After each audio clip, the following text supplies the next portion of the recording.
ओम नमः शिवाय। मैं कृष्णा गौर रमन। अगर आप श्री गुरु गीता सुनते हैं तो महादेव कहते हैं कि पूर्ण गुरु वह हैं जिनके कृपा प्रसाद से ब्रह्मा विष्णु महेश इस सृष्टि के संचालन का सामर्थ्य प्राप्त करते हैं। तो आइए आपका परिचय कराते हैं एक ऐसे दरबार से जहां आपको पूर्ण गुरु की उपस्थिति मिलती है, और एक नहीं तीन पूर्ण गुरुओं की उपस्थिति मिलती है। और यहां आकर आप सिर्फ आध्यात्मिक दिव्यता नहीं बल्कि सबसे पहले आप अपने स्वास्थ्य को प्राप्त करते हैं, और आपको मिलते हैं सैकड़ों हजारों ऐसे प्रमाण जिनके आधार पर आप निर्धारित कर पाते हैं कि हमारा सनातन धर्म कितना वैज्ञानिक है और कितना सत्य है।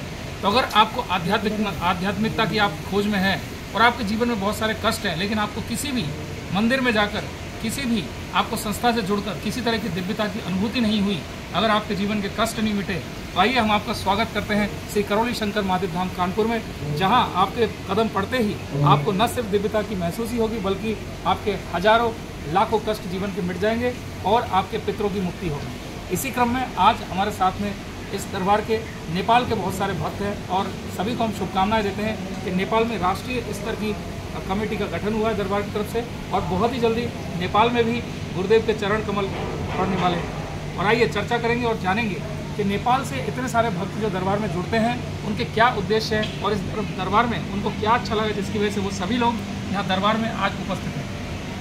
एक एक करके हम सभी भाइयों को परिचय करेंगे, और परिचय के बाद इनसे जानेंगे कि सेवा का उद्देश्य क्या है और क्यों हम करौली शंकर सेना के साथ में जुड़कर पूरे देश के अंदर या पूरी दुनिया के अंदर हम क्या मैसेज देना चाहते हैं।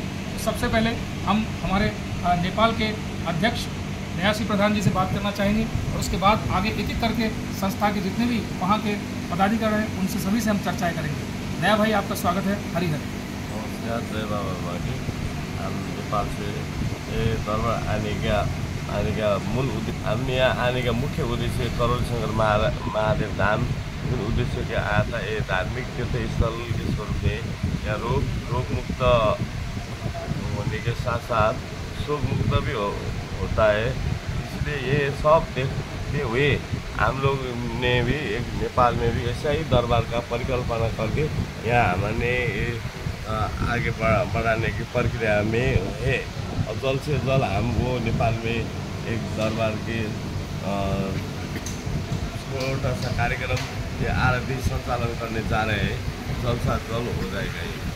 अभी नेपाल से नया भाई लगभग कितने लोग हैं जो नेपाल से दरबार की तरफ आ रहे हैं? ये शुरू से अब तक तो 1.5 लाख 2 लाख का हाराहाड़ी का बाद ये दरबार ने हमको जानकारी उसे दे रहा था। उतना लोग था हमारा पास संपर्क में तो उतना नहीं है, लेकिन मतलब 1.5 से 2 लाख भक्त नेपाल से अब तक यहाँ आ चुके हैं। और आपके साथ अभी कौन कौन है, मैं चाहूँगा कि आप एक एक करके परिचय कराएं। तो आप बाएं तरफ से शुरुआत करना चाहेंगे, मिश्रा जी का आप परिचय कराएं, और मिश्रा जी भी बताएंगे हमारे इस संगठन के बारे में, शंकर सेना के बारे में और दरबार के बारे में। यह हमारा समिति करौली शंकर पूर्वज मुक्ति धाम का सचिव जी है, वो एकदम वरिष्ठ है। और हमारा ये समिति का माननीय आदमी। और मैं सबसे पहले सूरज गौड़ जी को धन्यवाद देना चाहता हूँ कि आज हम लोग के साथ जो ये कार्यक्रम रखे हैं, खास करके कृष्ण गौड़ जी के साथ में जो कार्यक्रम रखे, डॉक्टर, केमिस्ट और हॉस्पिटल नेपाल के जितने भी हैं, बिहार के हैं, मैं सब जगह गया हूँ। और मैं जाके वहाँ क्या देखा कि जो लोगों को कष्ट, जितने पैसे की कमी है, और ये सारे के सारा चीज़ मैं भुक्तभोगी हूँ। मैं 35 साल काम करने का बावजूद भी मेरा ये जो बैक पेन हो रहा था, ये 3 ठो नस दबा हुआ था जिसको हम बोल सकते हैं। और वो हमने जब से ज्वाइन किया, सबसे पहले तो मैंने क्या देखा कि मेरी विषय जो है वो प्रक्रिया, वो उसको बोलते हैं संकल्प करती थी, तो हम भी किए। और हम संकल्प करने के बाद में जो मैं वो सेम अभी बहुत ही तरह से 80% मैं ठीक हूँ, प्योर हूँ।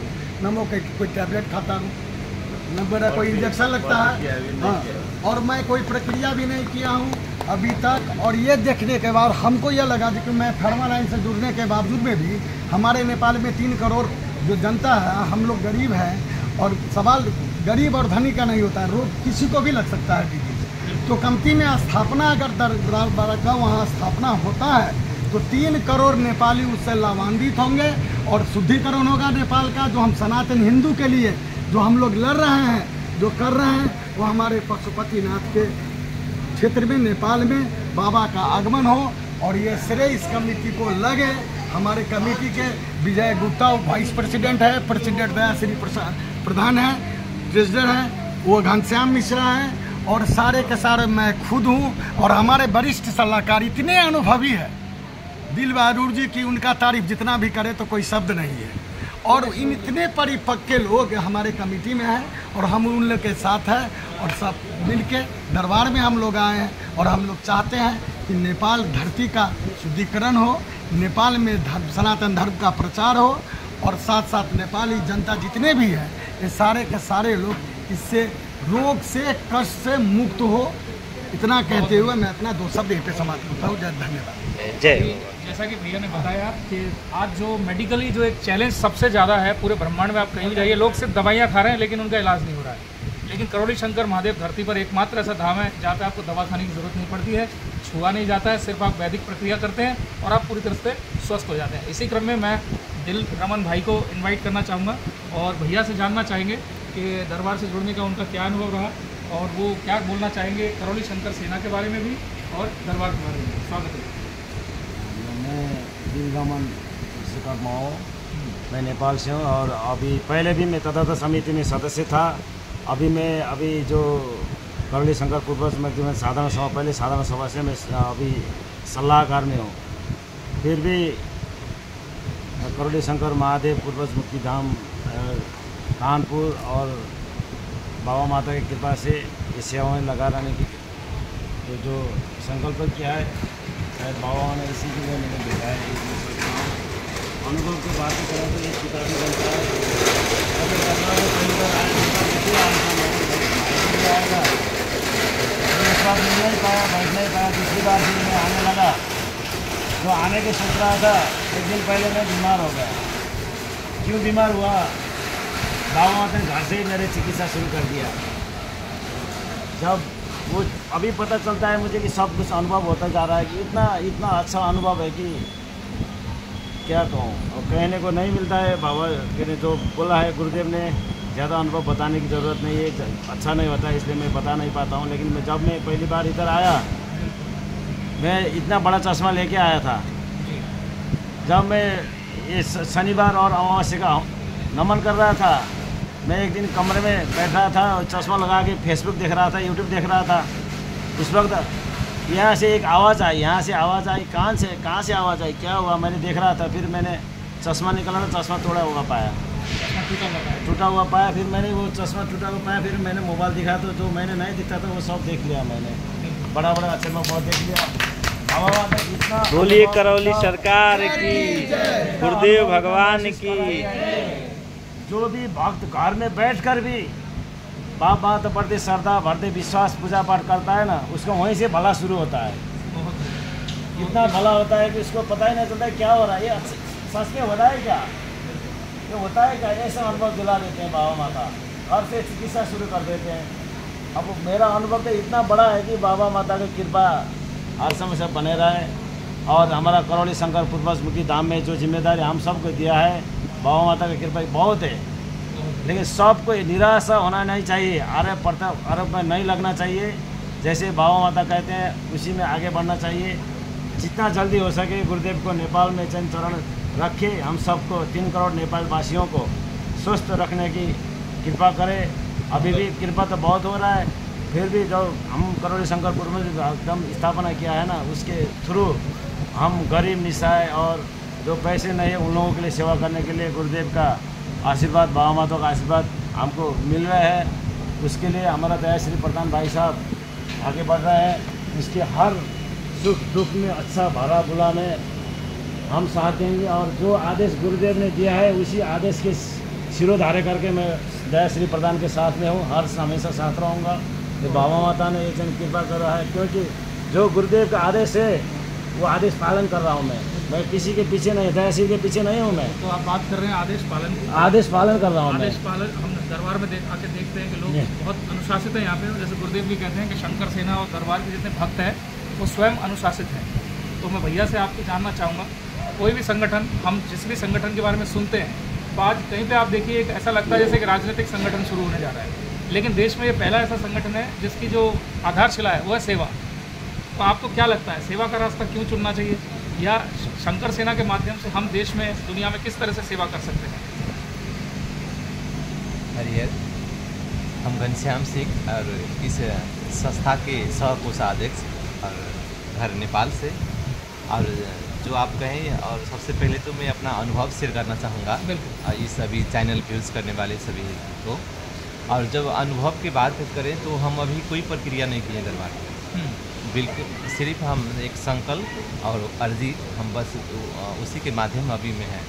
लेकिन फिर भी हम इतना अपने आप को महसूस करते हैं कि जी वनडे किए हुए व्यक्ति जिस तरह से अपने आप को फील करता है ना, हम वनडे नहीं किए हैं फिर भी हम उस तरह के हम अपने आप को एहसास और फील कर रहे हैं।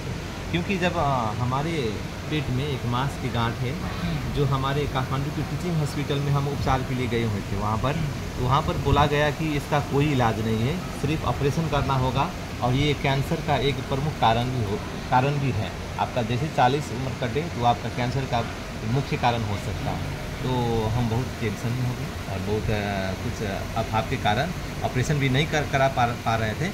तो उसी सिलसिला में हमारे भाई ऑस्ट्रेलिया में रहने वाले इस दरबार के बारे में चर्चा की। तो जैसे चर्चा सुनने की 5 दिन की तकरीबन में हम दरबार आ पहुँचे और हम संकल्प लिए, एकदम तन मन से हम संकल्प किए, बाबा बस अब तू मेरे और हमारे घर परिवार के लिए आपके सिवा हमारे कुछ नहीं है, बस आप जो करें वही आप ही करें, हम आप ही के शरण में रहेंगे। तो इसी सिलसिले में हम संकल्प किए मंगलवार को, और डीएनए में अभी 11 लोग हैं, जिसमें से 5 लोग दरबार के पूर्ण नियम पूर्ण रूप से पालन कर रहे हैं। बस वनडे अभी करने वाले हैं, कुछ दिन प्लानिंग किए हैं। लेकिन अभी आप कैसा महसूस करते हैं? जैसे कि आपने कहा सिर्फ संकल्प किया आपने और आपको एक खतरनाक रोग था, हम उसके ऊपर नहीं जा रहे हैं, लेकिन आप महसूस कैसा कर रहे हैं? क्या परिवर्तन आप पा रहे हैं अपने? उस हम अपने एक असाध्य रोग के लिए हम दरबार में आए, टोकन लिए गुरुजी से मिले और गुरुजी के आदेशानुसार हम बिल्कुल अभी संकल्प कर रहे हैं। संकल्प से लगभग 99%, अभी 1% है जो अब वनडे करेंगे तो हमारे अंदर बाबा माँ की आवरण है वो बनेगा। लेकिन वो जो पेन होता था एक किस्म का, वो चुभने की तरह होता है मांस की गांठ में, वो चुभन भी बंद है, सब बंद है। बाबा माँ की कृपा एकदम हमेशा से अभी है। और फिलहाल हमारे नया नेपाल में जो समिति बने हुए हैं, हम चाहते हैं कि हमारे नेपाल में जो 3 करोड़ सदस्य हैं सभी बस इसी तरह मंगल में रहें, स्वस्थ रहें, आनंद रहें। और ये दरबार की बात की जाए तो ये दरबार असंभव की संभव बनाने वाले, कुछ इम्पॉसिबल के सब पॉसिबल इस दरबार में। आप जो चाहे वो मिल जाए, बस आपका भाव किस तरह से होना चाहिए वो उन पर डिपेंड करता है। बस हम यही कहना चाहेंगे। अब आते हैं सेवा पे। असंभव की बात शुरू करी थी, सेवा का रास्ता क्यों? क्योंकि हम तो किसी भी संगठन को देखते हैं, सब जगह पर राजनीतिक चर्चाएँ हो रही हैं, पैसा कमाने की बात हो रही है, एक दूसरे को गिराने की बात हो रही है। लेकिन ये धरती पर पहला संगठन है जहाँ सेवा की बात हो रही है, जहाँ सबको उठाने की बात हो रही है, सबको रोग मुक्त और शोक मुक्त करने की बात हो रही है।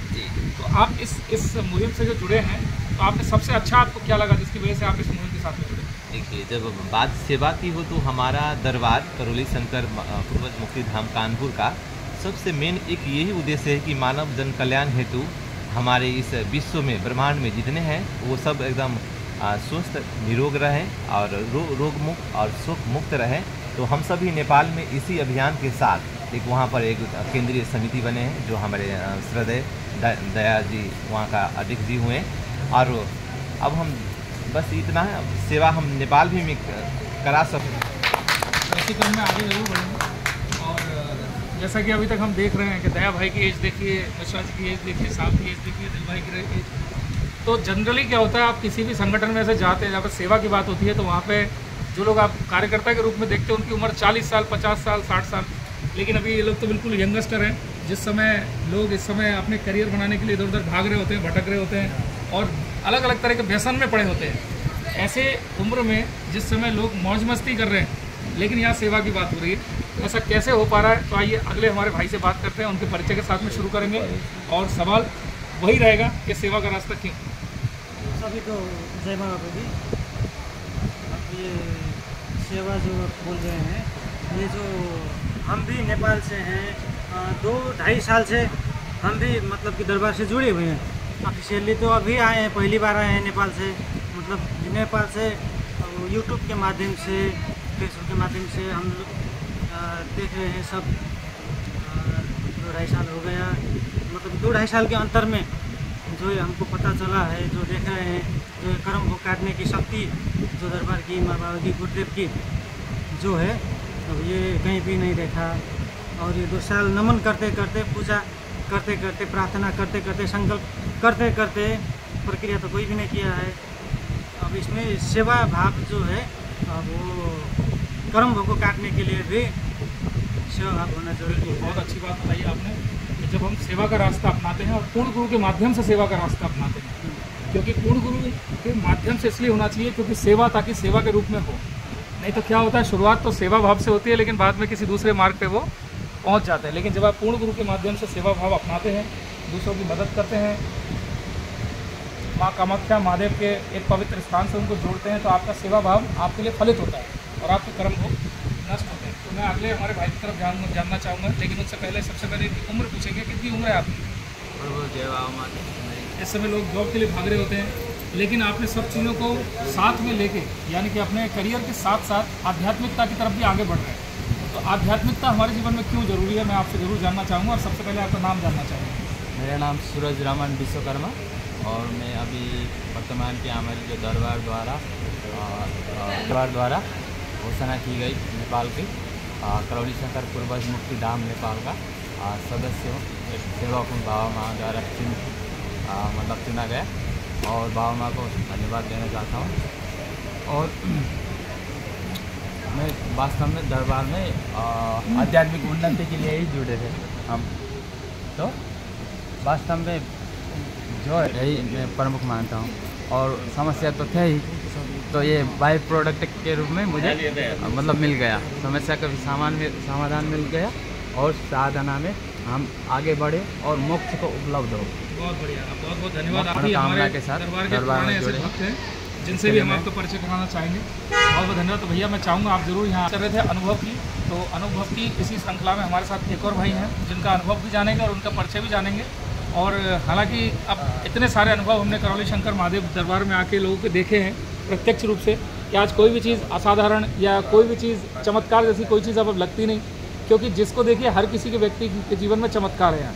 और जब सबके साथ कोई चीज़ साधारण हो जाती है तो फिर वो चमत्कार जैसी चीज़ बचती नहीं है। और इस दरबार में तो एक ही चीज़ कहा जाता है कि सब कुछ प्रकृति का नियम है, तो हम नियम में आ जाते हैं और जब सही रास्ते पे आ जाते हैं तो वही चीज़ जो एक व्यक्ति नहीं समझता है दूसरा वो उसको चमत्कार मान लेता है, लेकिन जो व्यक्ति समझते हैं उनके लिए चमत्कार नाम की कोई वस्तु नहीं होती। तो आइए भैया का परिचय भी हम जानना चाहेंगे और करौली शंकर महादेव दरबार से जुड़ के उनके जीवन में क्या लाभ हुए उसके बारे में जरूर आप बात करना चाहेंगे। भैया आपका सबसे पहले नाम और कहाँ से? जय बाबा की, जय माता की। मेरा नाम चिराग सरल रमन, मैं विराटनगर नेपाल से हूँ। तो चिराग भाई हम जानना चाहेंगे कि दरबार से जुड़ के ऐसी एक दो बातें जो आपको लगता है कि सिर्फ दरबार में ही सॉल्व हुई और कहीं नहीं हुई।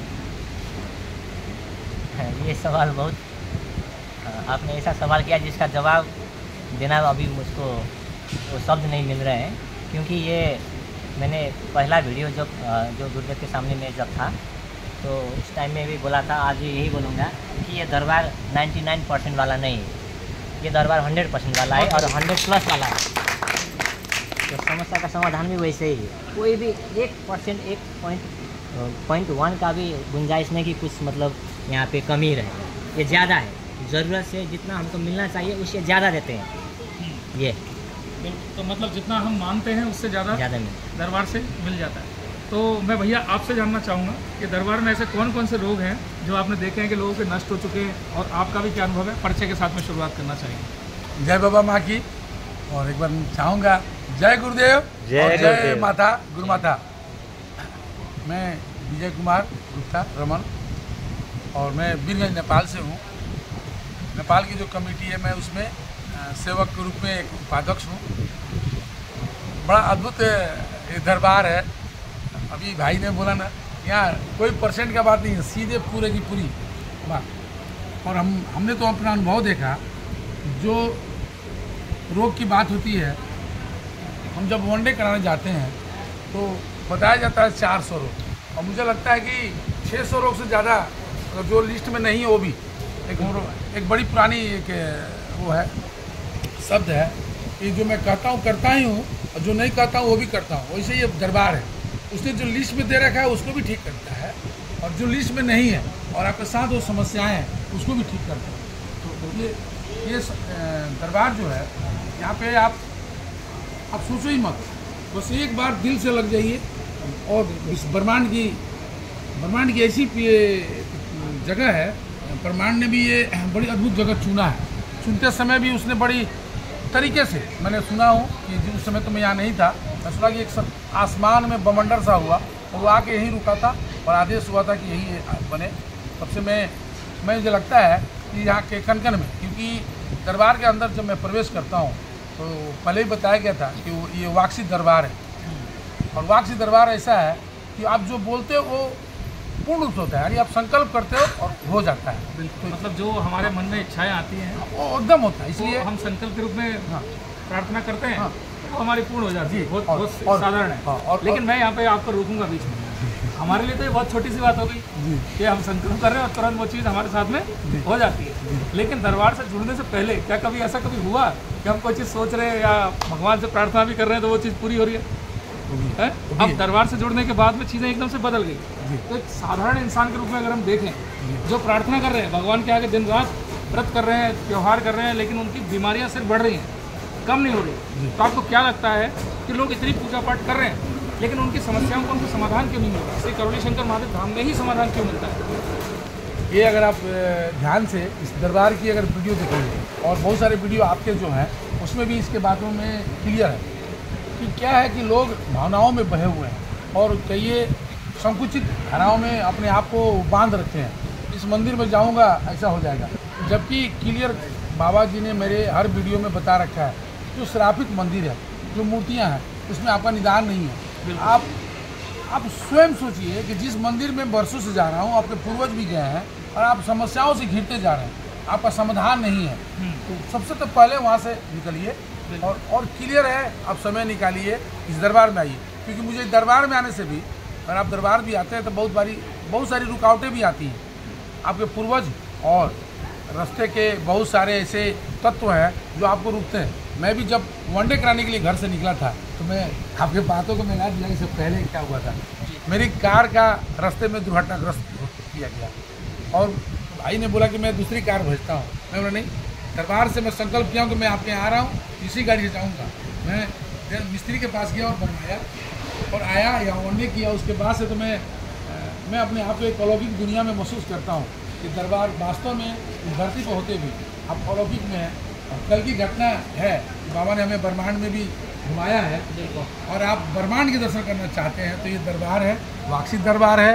एक बहुत मुक्ति धाम है। एक बहुत महत्वपूर्ण सवाल, आप किसी भी दरबार में जाते हैं तो वहाँ पे एक व्यक्ति विशेष होता है जी। वो व्यक्ति विशेष ही अपनी पूजा करवा रहा है, सारे काम वही करवा रहा है। लेकिन श्री करौली शंकर महादेव धाम में क्या है, यहाँ हम किस भगवान की पूजा करते हैं, किन गुरुओं की पूजा करते हैं, वो थोड़ा सा हम चाहेंगे उसके ऊपर जरूर रोशनी डालेंगे। ये असल में ये शिव शक्ति का धाम है। यहाँ संसार को संचालन करने वाले, जन्म देने वाले, खुद जो अविनाशी हैं, जिनका कभी जन्म हुआ ही नहीं है और न कभी हो सकता है कुछ, वो उनके यहाँ पर पूजा होती है। और इस जगत जननी जिनको कहा गया माँ कामाख्या का ये धाम है और माँ महादेव और माँ कामाख्या यहाँ एकदम रूप से भी जाती हैं। और हमारे सबसे बड़ी बात क्या है कि हमारे परम पूज्य गुरुदेव जो वो भी आज ब्रह्मलीन है और महादेव के रूप में स्थापित हैं। पहला हमारे राधा रमन मिश्र गुरुदेव जी परम पूज्य, दूसरे हमारे संतोष जी हैं, एक और हमारे तीसरे पूर्ण गुरु के रूप में है, मैं उनका थोड़ा नाम में के रूप में यहाँ हम लोग मानते हैं। और यही चीज़ है कि यहाँ पर साक्षात महादेव और माँ शिव शक्ति का वास है। और आपके चरण इस दरबार के भीतर आते ही आप जो बोल दिए हैं वो तो पूरा होगा ही, जो नहीं बोल सके हैं किसी कारण से, आपको ज्ञान नहीं है या अनुभव नहीं है, वो भी आपका यहाँ ठीक होता है। ये पहली धाम है, मैं इसके लिए शिव शक्ति का धाम है। और मैं सबसे अनुरोध करूँगा कि आप एक बार पहली बार आप इस वीडियो को देखना सुन, इस वीडियो के द्वारा जिनके पास भी संदेश पहुँचता है वो अपने ऐसे लोगों को जो दुखित हैं उनको बोलें इस दरबार का वीडियो देखें। और सुबह शाम जो हमारे गुरुदेव और गुरु माता का जो आरती होता है वो आप देखिए और आप उसी समय बोलिए, जो संकल्प में बोलिए, जो तकलीफ है आपका कैसे तकलीफ दूर होता है, शायद आपको महसूस भी नहीं होगा और तकलीफ दूर हो जाएगी। इससे जरूर जुड़िए, यहाँ आने से पहले वो जरूर कर जाइए जिससे आपके पूर्वज बनते जाएँ और यहाँ के मुक्त होते जाएँ। मैं ये चाहूँ एक बहुत इंपॉर्टेंट टॉपिक है, मैं भैया से वो क्वेश्चन करूँ, लेकिन इस दरबार में आके जो सही परिभाषा हमें पता चली पूर्ण गुरु के बारे में, तो हम आपसे चाहेंगे आप इसके बारे में ज़रूर 2 मिनट में इसकी जानकारी ज़रूर दें, क्योंकि लोग बहुत सारी ऐसी जगह से जुड़े हुए हैं जहाँ गुरुओं की मृत्यु हुई है। तो जब मरे हुए किसी गुरु की आप पूजा कर रहे हैं तो उससे आपके जीवन में क्या पॉजिटिव या क्या नेगेटिव होते हैं, और पूर्ण गुरु एक्चुअल में क्या होते हैं और उनकी शक्ति क्या होती है। तो मैं चाहूँगा इसके बारे में ज़रूर आप चर्चा करें।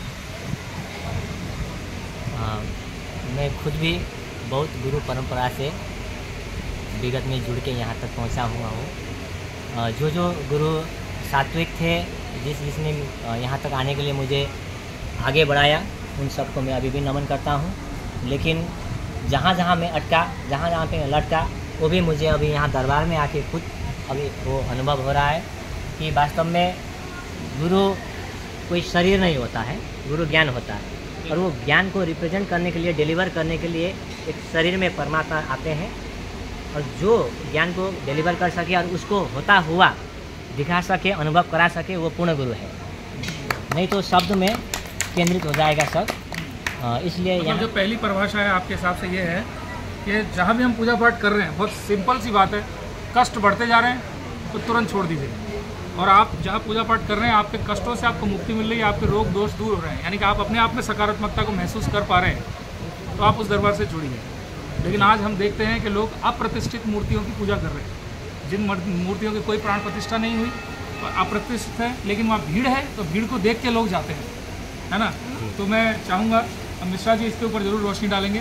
मिश्रा जी, जो आप जी, सबसे पहली बात तो क्या है कि हम लोग भटकते हैं, हम लोग की मन भटकता है इस पृथ्वी में। मेरा कहना यह है कि क्वांटिटी है, हमको क्वालिटी में जाना है। क्वांटिटी है, हजारों मंदिर मिलेंगे आपको, लेकिन उस मंदिर में क्वालिटी कहाँ है, वहाँ पे हमको जाना है और एक चूज करना है। हम लोग गलत जगह पे चले जाते हैं, जहाँ बाबा भी कहते हैं, शंकराचार्य भी उन्होंने भी कहा है कि हर एक मंदिर में देवी देवता नहीं होता है। जहाँ ढंग से प्राण प्रतिष्ठा नहीं किया हुआ है, वहाँ असली शक्ति का वास होता है। इसीलिए हम लोग जितने भी करौली शंकर महादेव के भक्त हैं, हम लोग का ये फर्ज भी बनता है कि हम लोग ये मैसेज दूसरे को संप्रेषण करें कि चूँकि क्या होता है कि आसुरीय शक्ति है, उसमें जाके बैठा हुआ है, हम तो समझ बैठते हैं कि उसमें भगवती का देवता का वास है, एक्चुअली में होता नहीं है। इससे बचने के लिए जहाँ प्राण प्रतिष्ठा किया हुआ है मंदिर में, जहाँ बलि नहीं दिया जाता है, मैं ये शब्द बोलते हुए मेरा रोम खड़ा हो गया है कि मैं आज से साल भर पहले का जीएन मिश्रा और आज का जीएन मिश्रा में मैं देख रहा हूँ कि ये सब चीज़ है, इसको भी बंद होना चाहिए। जहाँ बलि कोई भगवती और देवता ये नहीं कहते कि मुझे बलि दो तो मैं तुम्हें आशीर्वाद दूंगा। बलि देने का दूसरा भी तरीका है, हम लोग के घर में होता है, सिस्टम है कि कुछ अलग चीज़ जो है देके दिया जाता है, मतलब बनानों की नहीं दिया जाता है। तो ये सबसे बड़ी चीज़ है। और हम लोग का आँख भी खोल रहे हैं कृष्णा गौर जी, ये हम लोग को जो यहाँ पे दिए हैं, बात करने का मौका दिए हैं, और हम लोग एक दूसरे के सब बीच में जो संपर्क करके बात कर रहे हैं, हम लोग का भी आगे थोड़ा सा चेतना बढ़ेगा, हम लोग दरबार के बारी मिलेगी। बस यही कह के ये कहूँगा कि ये अनावश्यक मंदिर में ना जाएं, महादेव के मंदिर है वहाँ जाएं, शिवलिंग पे जाए, शिवलिंग का पूजा करें, और जगह ओम नमः शिवाय करते हुए निकले। हाँ, और खास तौर पे आजकल बहुत सारे ऐसे गुरु हैं जिनसे ही बचने की जरूरत है। और वहाँ ये सबसे बड़ा चीज़ क्या है कि हमने शुरू में कहा, मैं किसी का नाम लेना नहीं चाहता हूँ, भारत में हो, नेपाल में हो, जहाँ भी हम हिंदू सनातनी हैं, हम लोग देख रहे हैं कि आजकल क्या हो रहा है। कोई पिता पुत्र जेल में है, तो कोई फिल्म का हीरोगिरी करते रहते हैं। जो धर्म है, जो सनातन है, वो भक्ति है। हम भक्ति के ऊपर जाएं, और हमारे जो बाबा है, शंकर सेना का जो उद्देश्य हमारे है, शंकर सेना का उद्देश्य जो गलत पूजा पाठ हो रही है, हाँ, उसको रोकने का। और मैं अभी भी यहाँ पे पुण्य धरती में अभी शंकर सेना का सदस्यता लेने जा रहा हूँ। अभी यहाँ पे हाँ, अभी जो है, जो आगे का जो प्रक्रिया होगा, उससे भी हम लोग जहाँ भी जो उनका जो उपदेश है, उसको हम लोग फॉलो करेंगे, उनके उद्देश्य को फॉलो करेंगे, फॉलो किया जाए ना, सीधे फॉलो, पूर्ण संतों की बातों को सीधा फॉलो किया जाए, इतना दिमाग लगाने की जरूरत है। और शंकर सेना का जो गठन हुआ है अभी नेपाल में भी, आप लोगों ने अपनी पूरी जो समिति बनाई गुरुदेव के आदेश पे, तो वहाँ पे भी क्या आप लोग शंकर सेना के जो उद्देश्य है उसको लेके आप घर घर कोई अभियान भी चलाने वाले हैं? या निश्चित रूप ऑनलाइन से के माध्यम से भी कुछ आपने ऐसा प्लान नहीं, किया है? अभी जो दया श्री प्रधान के नेतृत्व में जो कमेटी बना है उसका भी महीना दिन भी नहीं हुआ है। तो अभी तो क्या हुआ कि एक बच्चा जन्म के उसको 9 महीना लगता है चलने फिरने में, कोई पेट से जन्मते ही डॉक्टर इंजीनियर नहीं बनता है। तो अब समय दिखाएगा, मुँह से सिर्फ बोल देने से नहीं होगा। हमारे कमेटी में बहुत ही अच्छे वरिष्ठ लोग हैं। विजय गुप्ता है, वो बहुत ही अनुभवी है, वो वीरगंज निवासी है, वो वाइस प्रेसिडेंट है। प्रेसिडेंट दया श्री जी खुद है, मैं तो सचिव के पोस्ट पे हूँ, सेक्रेटरी पे। और घनश्याम जी है, जितने भी दो भक्तों ने बताया कि मेरे उनके साथ क्या घटना, 99% ये 100% होता है यहाँ। 99% का कोई काम नहीं है, कहीं नहीं है, ये 100% होता है। घर में बैठ के मैं संकल्प किया, मैं कोई प्रक्रिया नहीं किया हुआ, इससे पहले मैंने ये शब्द नहीं कहा था। विदाउट प्रक्रिया मैंने, मेरे साथ जो हुआ, मैं डॉक्टर और केमिस्ट के बीच में 35 साल गुजारा हूँ। अब मैं बहुत करीब से देखा हूँ कि ये प्रोफेशन क्या है, लूट तंत्र कितना होता है। किसी हॉस्पिटल में जाइए, वहाँ 2 लाख तो पहले सबसे पहले आपका बिल थमा दे देगा, और उसके बाद कुछ दिन के बाद कहेगा कि यहाँ नहीं हुआ, आप दूसरे जगह जाइए। यहाँ आइए और उतना ही यहाँ वनडे कीजिए, वहाँ पे संकल्प कीजिए। अभी हमारे घनश्याम जी ने बताया कि मैंने नहीं किया हूँ वनडे, लेकिन सिर्फ संकल्प के रूप में, मैं एक सैंपल के रूप में हूँ। हम लोग डॉक्टर के यहाँ जाते थे, मेडिसिन देते थे, सैंपल देते थे कि ये इसका ये इफिकेसी है, इसका ये क्वालिटी है इस प्रोडक्ट का। मैं कहता हूँ मैं खुद एक सैंपल हूँ करौली शंकर महादेव के यहाँ पे। अब मेरे को देखिए, यहाँ के भक्ति जो मैं उठ नहीं सकता था, हाँ। मैं आज से 5 दिन पहले का बात, 3 साल के बाद किक मारा, और किसके कहने पे मारा? दिल्लू बाबू के कहने, इनके कहने से बोला कि स्टार्ट करो, मैं पे भी बैठ के करौली पहुँच सकते हो। हम बोले फंसा दिए हमको। हम एक बार किक मारे, थोड़ा सा हुआ, दूसरे बारे में मोटरसाइकिल। 3 साल के बाद मैं मोटरसाइकिल स्टार्ट किया। 3 साल के बाद तो यहाँ पे क्या है, ये माता का कृपा है, माता का मठिया का कृपा है, गुरुदेव का कृपा है, करौली शंकर महादेव की कृपा है, और सब भक्तजन का ऊर्जा जो है। कारी नहीं था हम यहाँ पे देखे, लेकिन मैं सभी लोगों से आग्रह करूँगा कि ये इसके जो मेंबरशिप है, इसका जो संस्था है, शुरू करें। बिल्कुल, एक आधार कार्ड की कॉपी। जो हम लोग कमेटी के लोग जो हैं, कमेटी तो सिर्फ एक नाम के लिए है, संस्था में कोई पद नहीं होता है। आप भाव से आते हैं, आप समर्पण से आते हैं। यहाँ कोई पैरामीटर नहीं है नापने का।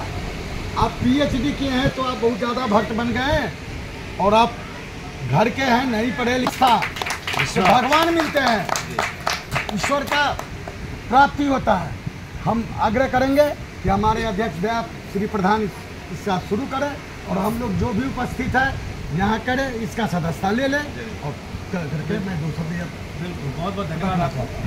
और कृष्ण गौड़ जी से निवेदन करूँगा, अनुरोध करूँगा कि अपना सुविधा के हिसाब से हम करौली भक्त नेपाल जितने भी हैं उनसे संपर्क बनाए रखें। हम लोग को नया ऊर्जा मिलेगा, उनके शब्द, उनके वाचन से। उनके शब्द में इतनी मिठास है कि जिस तरह से वो यहाँ पे हम लोग को बैठा के बातचीत कर रहे हैं, बहुत खुशी हुई। इसके लिए बहुत बहुत धन्यवाद। बहुत बहुत धन्यवाद। जैसा कि हम बात कर रहे थे अभी शंकर सेना के फॉर्म की, तो शंकर सेना का जो फॉर्म है, मैं आपको बता दूं इसकी महत्व क्या है। जब आपको लगता है कि आप एक फॉर्म भर रहे हैं, लेकिन नहीं, आप सिर्फ एक फॉर्म नहीं भर रहे हैं, आप महादेव के सीधे सीधे गण में शामिल हो रहे हैं, क्योंकि जैसा कि नाम है शंकर सेना, और शंकर सेना विश्व की एकमात्र ऐसी सेना है जो सेवा भाव से जुड़ी है। यहाँ जो आपको अचीवमेंट मिलेगा, जो आपको यहाँ पे सेवा मिलेगी, उसी के माध्यम से।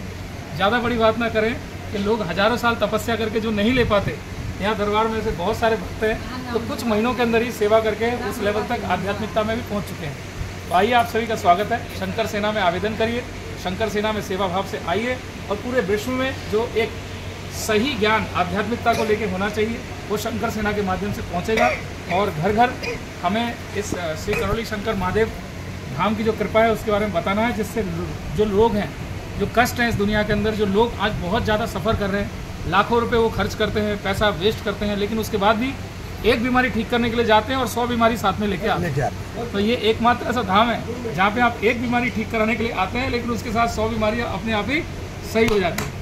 तो यानी कि दुनिया का एक पहलू जहाँ पे आपको साइड इफेक्ट मिलते हैं, और दुनिया का ये दूसरा पहलू जहाँ पे आपको साइड बेनिफिट मिलते हैं। यानी कि जैसा कि आपको थोड़ी देर पहले ही हमारे जैसे आपने अभी थोड़ी देर पहले एक बात बताई थी कि जो लिस्ट में लिखा है वो तो ठीक होते ही होते हैं, लेकिन जो लिस्ट में नहीं है, लेकिन आपके साथ वो समस्या है, वो भी आपका गायब हो जाता है। तो यही उद्देश्य है संपूर्ण करौली शंकर महादेव धाम का, कि शंकर सेना के माध्यम से हमें पूरे विश्व में सेवा भाव से आगे बढ़ना है, सभी की मदद करनी है, ज़्यादा से ज़्यादा लोगों को इस दरबार की कृपा के बारे में बताना है, क्योंकि अब वो समय आ गया है जब हम सब सनातन के लिए खड़े हों और खड़े होकर हम सब सेवा की तरफ बढ़ें। तो सीमा दीदी हमारे बीच में है, तो मैं सीमा दीदी चाहूँगा आप